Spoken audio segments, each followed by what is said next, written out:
Hi friends, मैं आकांक्षा GK with आकांक्षा में आपका स्वागत करती हूँ। फ्रेंड्स, आज हम पढ़ने वाले हैं विवाह पद्धतियों को समझाइए। और ये हमारा जो 2020 का नया सिलेबस आया है, जो सेकंड पेपर का यूनिट 4 जो टॉपिक है, जो समाज शास्त्र जोड़ा गया है। यूनिट 4 में ही समाज शास्त्र के कुछ टॉपिक हैं और उनको मैंने ये समाज शास्त्र की एक अलग फाइल बना दी हूँ, जिसकी बुकिंग स्टार्ट हो गई है। और इसका बुकिंग अमाउंट जो है 150 रुपीज़ है। 150 रुपीज़ में आपको इसका PDF मिलेगा, तो आप इसकी बुकिंग कर सकते हैं। बाद में इसका जो प्राइस है वो बढ़ जाता है बुकिंग के बाद, जैसे कि सभी फाइल्स में होता हुआ आया है। बाद में इसका जो रेट है वो 300 रुपीज़ हो जाएगा PDF का। तो अगर आप इसका बुकिंग करना चाहते हैं तो आप कल तक इसकी बुकिंग कर सकते हैं, समाजशास्त्र की सॉफ्ट कॉपी की। और इसका अगर हार्ड कॉपी मंगाना चाहते हैं तो इसका हार्ड कॉपी भी मिल जाएगा। इसमें पूरा यूनिट 4 कवर किया गया है, पेपर सेकेंड का। तो चलिए स्टार्ट करते हैं। विवाह पद्धतियों को समझाइए। तो ये 11 नंबर का क्वेश्चन, क्योंकि हमारा नया जो सिलेबस है उसमें 15 की जगह 11 कर दिया है, तो हमको थोड़े से शब्द जो है कम कर लिखने पड़ेंगे। तो चलिए स्टार्ट करते हैं।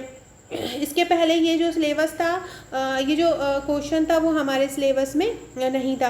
फ्रेंड्स, प्रीलिम्स का नोट्स भी तैयार हो चुका है। इस प्रकार की 16 फाइलें आपको मिलेंगी और इसके साथ आपको एक ग्रुप मिलेगा। ग्रुप में आपको करंट अफेयर्स की तैयारी कराई जाएगी, एक रजिस्टर बनवाया जाएगा, वहाँ पर आपको प्रीलिम्स का पूरा तैयार करवाया जाएगा। ये जो फाइल है इसमें लगभग सभी टॉपिक कवर हैं। सिलेबस के साथ साथ वो टॉपिक भी कवर हैं जिनसे MPPSC ज़्यादा क्वेश्चन पूछता है, जो अलग से रहते हैं, जैसे कि विविध का हुआ या कोई अलग से टॉपिक। उसके साथ मैंने एक ट्रिक भी रखी है। ट्रिक इसलिए कि कुछ ऐसे क्वेश्चन होते हैं जो हमको नॉर्मली याद नहीं होते हैं, तो वो आपको ट्रिक द्वारा हो जाएगा। तो इस प्रकार से 16 फाइलें कवर है। ये पूरा मेरा मेंस प्री, और अगर सॉल्व पेपर लेना चाहते हैं आप तो पूरा जो पैकेज है न्यू सिलेबस के अकॉर्डिंग अगर आप लेना चाहते हैं तो 13,500 का मिल जाएगा। दोनों ही सिलेबस के अकॉर्डिंग, न्यू और पुराना जैसा भी आपको लेना है उसके अकॉर्डिंग आपको नोट्स मिल जाएगा। इस प्रकार का सॉल्व पेपर आपको मिलेगा। अगर आप ये सॉल्व पेपर और मेंस पूरा कर लेते हैं तो आपका मेंस बहुत अच्छे से हो जाएगा। साथ में आपको मेरे 21 ग्रुप से जोड़ा जाएगा। उन 21 ग्रुप में आपको टेस्ट सीरीज बिल्कुल फ्री रहेगी अगर आप पूरा पैकेज लेते हैं तो।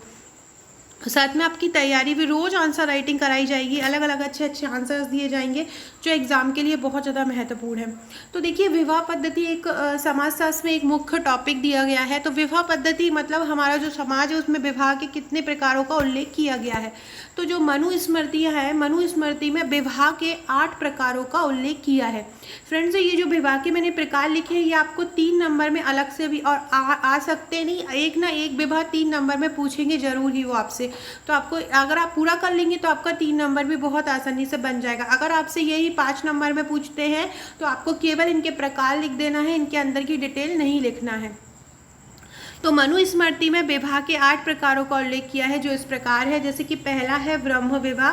ब्रह्म विवाह क्या होता है कि इसमें जो वर पक्ष होता है और वधु पक्ष होता है, दोनों पक्ष की सहमति होती है।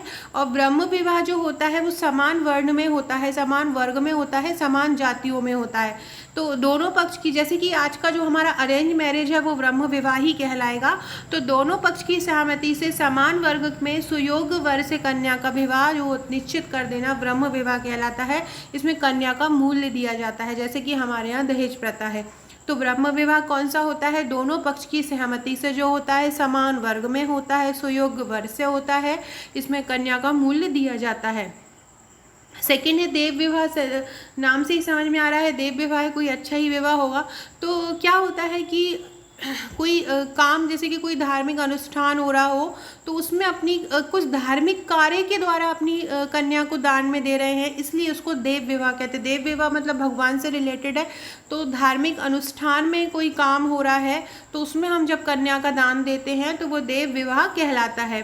नेक्स्ट है आपका आर्य विवाह। आर्य विवाह क्या होता है? आर्य विवाह याद रखिएगा, आर्य विवाह में क्या होता है, जो कन्या का जो पिता होता है उसको एक जोड़ी बैल मिलता है। कौन देता है? ये वर पक्ष देता है। यहाँ पे वर कन्या पक्ष नहीं देता है, वर पक्ष जो है वो कन्या पक्ष को देता है। कन्या के पिता को एक जोड़ी बैल प्रदान करता है आर्य विवाह में।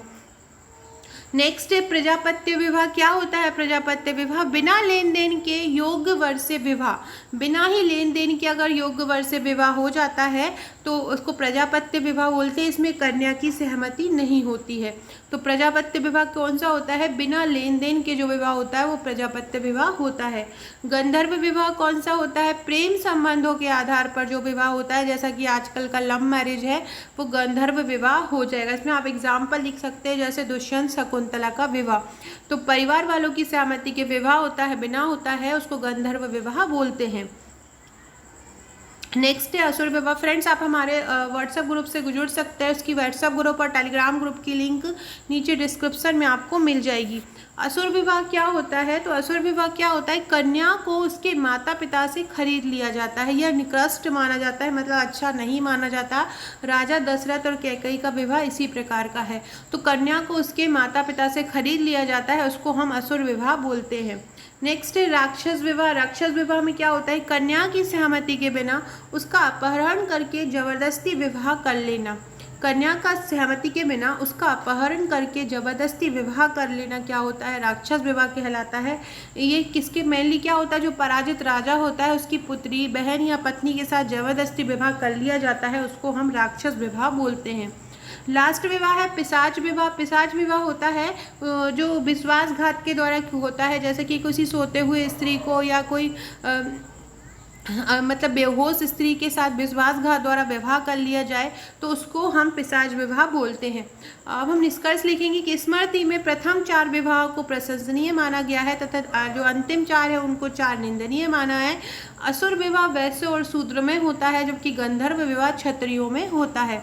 ब्रह्म विवाह, देव विवाह, आर्य विवाह और प्रजापत्य विवाह, ये 4 विवाह ब्राह्मणों के लिए मान्य हैं।